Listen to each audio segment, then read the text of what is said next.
EU versus Moscow 5 would have been the classic, but now it is Alliance top of the table versus Gambit bottom of the table. A lot has just in the 2 years.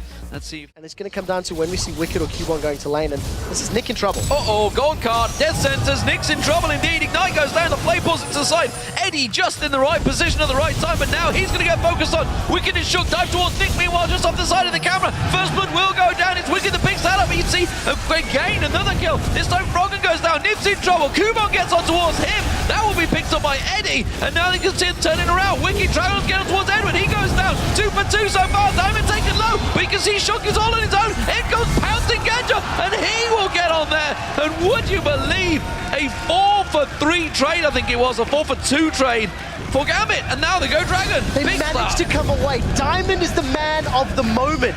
Gambit had the numbers advantage, and Edward was in the right place at the right time. It's not over yet. Wicked has burned his teleport. He's looking to challenge for more kills. And they're going to come around. Cubon's very low, Diamond's very low, but he is 3-on-1. He's got to be careful if he's going to stop this Dragon. The Dragon's still tanking out on Genja, but Genja's putting the pressure back down and towards him. Froggen comes in, Wildcards come through. Nick joins the fray, back on towards it. Gold card ready, and Alliance step away. Dragon was stopped by Alliance. You can see 38-18 for Genja. Genja himself, of course, picked up that 1 kill. Edward's in trouble. Evens itself out. Eddie's in trouble. Death Sentence comes in. Cocoon goes down. Edward's in trouble. Wicked will get on towards him. He will get the last hit and get himself another kill. He's now 3 for 1. That was just... So he's now got his ultimate available to try and get some of that life steal on. Look for Cocoon from Shook. Very, very patient play. The ultimate used. Now the Cocoon. Oh, perfect pixel placement there. But you can see Froggen coming in. They're going to tower dive this one. Gold card comes down. Cubon will drop. And that was so well executed. What a Cocoon from Shook. He managed to thread the needle, despite the fact that the follow-up from Destiny still not up for Froggen. So good numbers advantage. That's a 5-man, and Gambit simply can't contest. Yeah, Wicked just teleports in, gets himself the Sunfire Cape, secures it. They were simply waiting for him to get that item secured, and he'll return to the top lane without trading anything. So Alliance get themselves the advantage now. 2,000 gold. Damage. Gambit are going to look to surround. Whoa. Look at Diamond coming in from behind. If Froggen wants to move for Destiny, that was a flash from Tabs, I believe. There's the tidal wave. Edward flashed in as well. Diamond comes around. Nif flays him back there. Gets the death sentence on towards Nick. It's going to simply flash away from this one. Shook's going to try and run. Nif may well be the sacrificial lamb here. I think he will go down. Tabs is trying to make tracks here. Destiny not going to come out. Froggen's choosing to continue pushing the mid lane instead. And that gives 2 kills for Gambit. So they shut them down. If Alliance can get 2 towers, Smite is no longer available for the Dragon. now Alliance have got positional advantage. They've opted to go for the Dragon instead of the mid tower. Gambit couldn't even contest. Death sentence gets avoided, but look at this. Gambit are being split up. They were forced to solid on this champion, and if you go back to the beginning of the split, maybe it was last split as well. Wicked in trouble. Well, Wicked's in a 2v1 here. He's doing a good trade, but it's not going to quite be enough. He will go down. Destiny comes out. Is Froggen fancying it? Yes, he is. He's going straight in. Diamond gets the sacrificial hit. But Froggen, look at this. Pops Ghost. He's chasing on Cubon. Don't think he's going to get close enough. Instead, we'll just red card and clear the way. Diamond has gone all aggressive. He's got to brutalize in the makings of a Last Whisper. He's not tanking. Look at Wicked. Whoa. Melting Cubon in a 1-on-1. Has to hit the ultimate to try and get some lifesteal back off that minion wave. Diamond is nearby, but I don't think Wicked's too worried about that one. Cooper's going to blade surge on towards him, dashes in there. Diamond now coming in for safety. Will try and get on towards him, but look at this. Froggen pops his ultimate, chases in, Ghost pops. Yellow card will come out in a minute. The stun goes down as a Diamond. He's going to drop, and Wicked tanks the turret. No problem about that one. The rest of Diamond try and react on towards it. They will get themselves a kill on towards Wicked. He stuck around a little bit too long. Now Edward's in there. Genja comes around the side there. Quick repel from Shook, but while this is all happening, Tabs is just free. And the rest of the team came to back it up. But Alliance are just going to get their 10,000 gold lead. Yes. I'm going to call it that. At 25 minutes. Just 800. I can almost math. I can almost math. That. And that was one of the big reasons everybody moved away from Kha'Zix. Oh dear.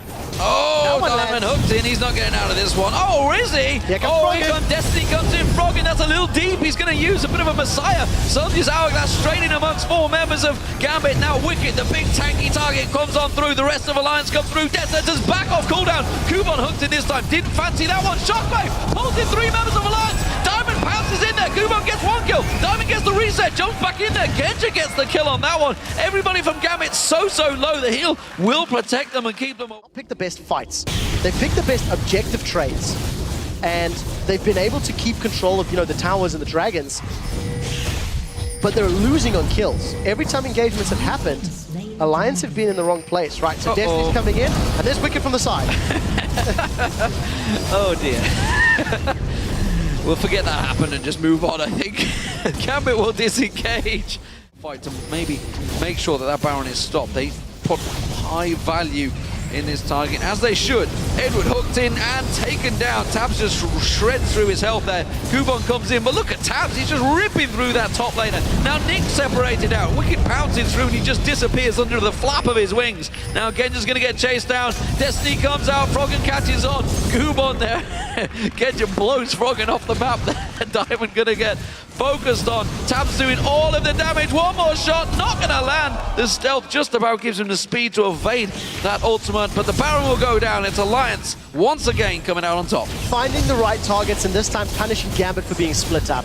Alliance landed all of the crowd control they needed, and the very farmed, very fed Tabs and Froggen were able to just clean house in that scenario. So Alliance grabbed themselves 3 kills, grabbed themselves a tower in the top lane, and a Baron. And now Alliance should feel comfortable to continue committing.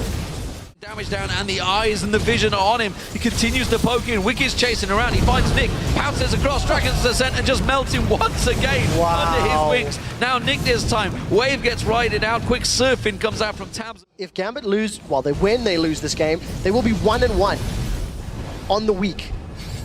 Copenhagen Wolves are 0-2. Gambit need to have one more win than the Wolves. Right, last-ditch effort from Gambit. They've got net. Ditch effort. They got towards Tabs. Straight away, Cooper goes down, and they bounce on through. Not too sure what Trevor was thinking, but nonetheless, Alliance know exactly what the focus is. Nick will get down. He's going to get caught out the heel. Is it going to be enough? Blue card's going to get on towards him. That will be Genja that goes down. Wild card's thrown on through Nick and Edward, both caught with the damage on that one. Alliance will clear out. They don't care about the inhibitor now because the Nexus turrets have been opened up as they push on through. And Alliance secure themselves first place. Will they finish it here though? I'm not sure. You can see they're trying to put the damage back down. Can they get on towards it? Just hit the damn Nexus turret for crying out loud. Alliance just toying with the sun. They want some more damage. That's all they want. They're after KDA stats. They're trying to pad them out. It doesn't matter. Alliance are top of the European League of Legends Championship Series in the league and move into playoffs, the #1 seed. Took a long time to close that out.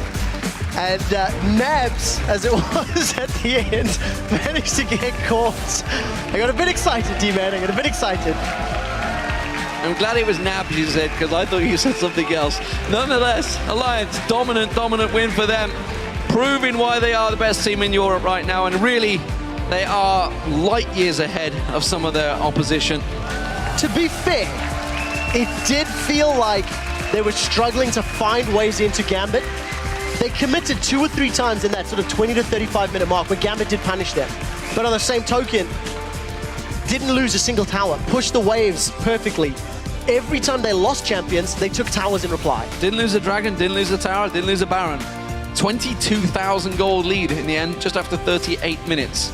That is a strong result for Alliance, that's for sure. It really is. Dominant. And you know, the rest of the teams really have to look at